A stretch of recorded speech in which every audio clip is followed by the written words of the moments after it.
been using law of attraction for a long time, and I've been seeing the result.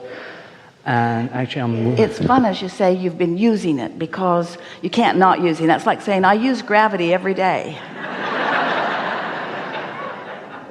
But what you do mean is you're consciously aware of its effects, and so that you are more deliberately guiding your thoughts and noticing results. That's really good. Yes. Yeah. For a long time, and I'm strongly on with the law of attraction. But recently, since 3 months ago, I started doing meditation and talking to myself in terms of calling my inner being a name. I put a name. It's like, hey, Mike. And I start to talk, right? And this is good in that it means that you are expecting this relationship and you are listening for the response. That's a good thing. Yes, and it's really good because the conversation I have in my I feel it's like 10 minutes, but I'm like 2 hours. Actually, one time I had pain in my neck because in 2 hours so it's really good. But after I'm coming out of it, I feel really strong. But then the part that I hate about is this part, that I start thinking, okay, you're crazy, you're talking to yourself. And then I was like, no, you are crazy because you're seeing the result. So the thing is, I think I'm like 3 different things. It's my inner being, it's me as a person who is I just observe, and it's the other guy that's like, you're crazy. So I'm constantly on this fight, and I don't like it. Sometimes I hate it. So here you are, talking to us. Yes, exactly.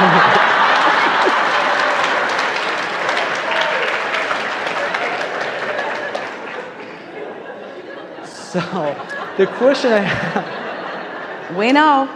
Yeah. We know, because other humans want you to face reality, and reality does not include something that you cannot see. And so here we are giving you a message of this larger part of you. Most people do have a sense that they came from something, and most people do believe or hope that they will return to something. You just can't look around this manifestation of this world without acknowledging that there's more to it than you all. You're wise and you're brilliant and you're beautiful, but you have not figured out how to scrape enough dirt together and launch it into orbit and create another planet. You are limited in what you can do with only your physicality, and yet here you are, the witnesser of so much more. So when you take the time to quiet your mind, which means you quiet your fears and you quiet maybe what you're wanting to call all those rational thoughts. A lot of people would say to you, those are perfectly rational thoughts. But when you quiet them and you allow yourself a connection with that broader part of you, and you begin to experience a fuller sensation of who you really are, then and only then do you understand that you're not crazy. Esther had an interesting unfolding into this, because she was married to a man who had so much desire for answers to his questions that he'd gathered for a long while. So when through meditation she experienced this connection with us, she couldn't explain it. She just knew that it happened, and it was strong and it was powerful, and she sensed it was good. She didn't know for sure. She sensed it was good because of the way it felt. But because of her trust in Jerry and because of his eagerness about this process, she relaxed and allowed the evolution of Abraham within her, to the point that she could, through meditation and through quieting her mind, she was able to allow her vibration to rise to the point of being in the receptive mode of us. And right from the beginning, we began flowing with quite clear conversation. And Jerry was so happy about it, because he was getting what felt to him like valid answers to very valid questions. Esther couldn't tell, because when she's in the receiving mode, it feels to her like everything that's being said she already knows. After a seminar like today, they would get into their room or get into the car on the way somewhere, and Jerry would then take his notes out and begin going through the list of the amazing discoveries that had happened in this one day. And he would say to Esther, how did it feel to you? And Esther would say, it was sort of like talking about what we were going to have for lunch. It didn't have the impact on Esther that it had on Jerry, because Esther was in the receiving mode.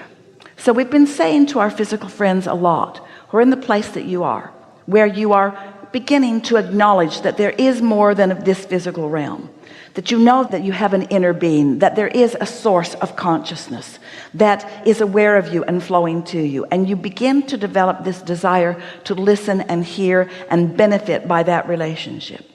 Once you're in that place where you are actually having those personal experience of expansion and evolution, then and only then will you really know.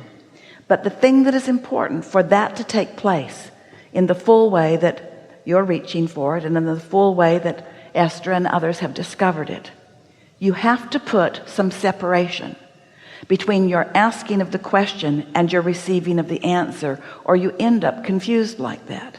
You have to put some time separation, because the vibration of the question and the vibration of the answer are different. And if you're all balled up with the question, even though the answer is available to you, you cannot receive it. Your doubt comes from cluttered reception. You will not feel that way when you come into alignment with who you really are. When you find resonance with your source, you don't doubt that your source exists. You feel it. You can feel the clarity and the power of it. And so, yes, you're asking questions from a place of not knowing. That's what step one is. And yes, you're receiving answers from a place of alignment. That's what step two is. But it is not schizophrenia, and it is not being crazy. It's having two different vibrational vantage points, and it helps to understand that those two exist. In the early days, Esther would come to a gathering like this, and she was always glad to see you. Sometimes there were 20 or 30 of you. This group has grown a bit here in this room. And so Jerry would watch Esther interacting with others, and sometimes people would come to her during a segment of refreshment or before the seminar was beginning, and they would ask Esther a question as if she were Abraham. And Jerry would stand in the background, and he'd stand over it, and he would say, ask Abraham, because he knew that Esther, while she was learning, was not in that moment tuned in with this clarity, and he didn't want them to take Esther as Abraham, and nor did Esther. He used to say, I'm going to make you a sign. On one side it will say Esther, and on the other side it will say Abraham, and you will always wear it so people will know who they are talking to. Well, Esther's pretty sure you know. Esther's pretty sure that you can feel when Abraham is flowing through her. Everyone who knows her knows. It's not hard to know when you are in the receiving mode and when you are not. But just because sometimes you're not sure, do not discount the process. Do not call yourself crazy. Just acknowledge, sometimes you're tuned in and sometimes you're not, and you are an entirely different person. When you're not tuned in, you might be ornery, you might be negative, you might be hateful, you might be revengeful, you might be paranoid, you might be unsure of yourself. When you're tuned into source energy, when you've meditated yourself into alignment with who you really are, you're loving and you're clear and you're sure and you're confident and you're in love with life, you see. And we don't know who that third guy is you were describing. So it should just be clear. I should just be patient and doing this to find that line. Feel your way to it. Don't try to think your way to it so much. You know the basics. Only well-being can come from it. What's the problem with seeking joy? We know it's a terrible price to pay for alignment, but what's the problem with that? And once you find it, really, what's the downside of clarity? What's the downside of love? What's the downside of knowing who you are? There is no disadvantage that can come to you through aligning with who you are. And you will come to know who you are so clearly that you'll reach the place that it will shock you when you're not in that kind of alignment. Enough? Can I ask one more? Yes. That will be fast. So earlier you talked about going forward with life. Inner being wants to go forward, not looking at past. But it's where all the power is. It's where all the juice is. It's where all the fun is. It's where all the new is. It's where all the discovery is. It's where all the adventure is. It's where all the passion is. Exactly. But some feelings are really strong, like love. And some people have, including me, personally experience love with a person, and it didn't happen, like we didn't end up together, right? So that feeling is strong, but I'm telling myself, okay, let's move forward. But it's like the first time you had ice cream, you always remember that ice cream, but you're always going to have ice cream. But the first time was the time that you remember, this is ice cream. All right, stop right there and let's talk about this, because this matters a lot. This is a very good analogy that you were offering here, and here's why. What you're talking about is the comparative relationship that you are having. And so while you like to be delighted and you like things that taste good and you've had things that taste good, and let's say you haven't had ice cream, but there is a desire to be satisfied, and then you have ice cream. And you're right, that first movement from not having a manifestation of something and then experiencing a manifestation of something, that's really a wonderful, wonderful thing. But what we really want you to consider, there's so much in just that analogy. There's so much we want you to consider. That very memory of not having it and then having it is what causes humans to not be willing to enjoy the evolution along the way. What if on your way to ice cream, let's just pretend that you weren't little when you got your first ice cream, that it just happened yesterday. And let's talk about the evolution of what might have brought it along, the people that you might have met, and the willingness that you might have had to participate in it. In other words, a lot happens vibrationally before it explodes into the manifestation of ice cream in your mouth. But most humans don't take into account the knowing what they didn't want, knowing what they did want, the evolution of the process, the gestation of it, the law of attraction bringing more to it, and the delivery system being all wind up. Most people don't take into account that there was a creation that existed before they ate the ice cream, that there was something delicious before they even got it in their mouth. Most people don't even want to acknowledge that something is delicious until they are translating it with their physical senses.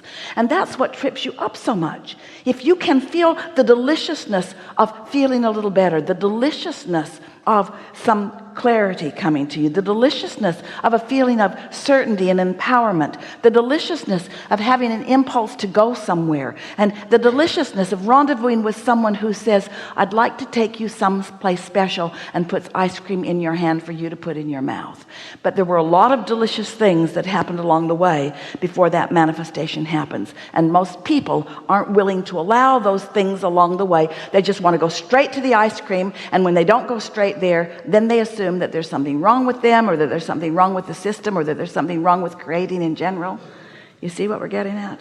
And another way of looking at the ice cream, and this is another important part that we want to give to you, is that because you were, like most, so humanly focused and not paying so much attention to molding your energy and contouring your energy and holding yourself in a good place, so you have no real sense of how things come to you. When something good happens, you say, oh, good. And when something not good happens, you say, oh, bad.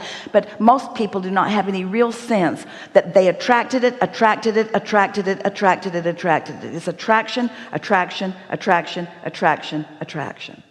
So when that first ice cream came to you, when that first experience of that ice cream came to you, there was more distance between where you had been and where you were now than there can ever be again, because you cannot ever have not tasted ice cream. There was a time when you'd never tasted it, and you tasted it, and that felt like a big gap that was closed. But there's never again going to be another gap like that, and that's why you want to keep looking forward. Ice cream is back. Ice cream is like the gum that you've chewed the flavor out of. But there is so much more that's in your vortex that is in the process of becoming, and that will be those first time manifestations for you. You see what we're getting at?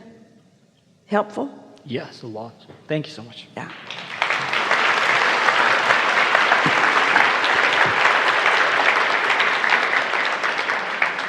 Makes you want ice cream, doesn't it? Right here. Second row.